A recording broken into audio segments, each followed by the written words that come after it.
BRS ప్రభుత్వం contract degree అధ్యాపకులను మోసం చేసిందని డిగ్రీ కళాశాల అధ్యాపకుల అసోసియేషన్ అధ్యక్షుడు మధుసూదన్ రెడ్డి అన్నారు. హైదరాబాద్ తార్నాకలో ఎమ్మెల్సీ కోదాడ రాముని అధ్యాపకులు కలిసి వినతిపత్రం అందజేశారు. గత 24 సంవత్సరాల నుండి కాంట్రాక్టు పద్ధతిలో పనిచేస్తున్నామన్నారు.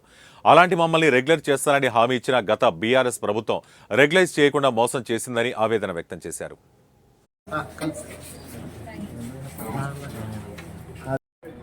వేరే వాళ్ళతో కంపేర్ మీరు చేయవలసింది ఏంటంటే వాళ్ళతోని మిగతా మీతో పాటు వాళ్ళు రెగ్యులర్ అయ్యారు, పిహెచ్డీ లేని కారణంగా ఆగారు.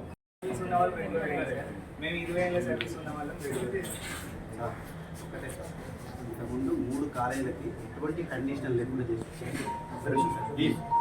కేఎన్ఎం కాలేజీ సికేఎం నాకు సపోర్ట్గా కొంచెం పిహెచ్డీ లేని కారణంగా మీరు ఆగింది అంతే కదా.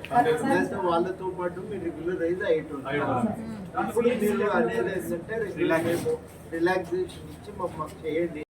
గత 24 సంవత్సరాలుగా ప్రభుత్వ డిగ్రీ కళాశాలలో ఒప్పంద అధ్యాపకులుగా విధులు నిర్వర్తిస్తున్న మేము గత బీఆర్ఎస్ చేసినటువంటి మోసానికి రెగ్యులర్ కాకుండా మిగిలిపోయాము. ఈ విషయాన్ని ఇప్పుడు గౌరవనీయులైనటువంటి ముఖ్యమంత్రి గారి దృష్టికి తీసుకెళ్లాలని ప్రముఖ విద్యావేత్త గౌరవనీయులు శ్రీ ఎమ్మెల్సీ కోదండరాం సార్ గారిని ఇప్పుడే కలిసి మా యొక్క సమస్యల్ని వివరించడం జరిగింది. దీనికి గాను సారు సానుకూలంగా స్పందించి మీ సర్వీస్ని ఖచ్చితంగా గుర్తిస్తాము, అదేవిధంగా మీ యొక్క సమస్యని సీఎం గారి దృష్టికి తీసుకెళ్ళి ఖచ్చితంగా రెగ్యులర్ అయ్యేటట్లు ప్రయత్నం చేస్తామని చెప్పి వేడుకోవడం జరిగింది. ముఖ్యంగా మేము ఒకటే అడిగేది, బీఆర్ఎస్ చేసినటువంటి మోసాన్ని దయచేసి మమ్మల్ని బలి చేయకండి. మమ్మల్ని ఈ 24 సంవత్సరాలు సర్వీస్ చేసినందుకు గాను గుర్తించి మమ్మల్ని రెగ్యులర్ చేయవలసిందిగా కోరుతున్నాము. ప్రెసిడెంట్ని 24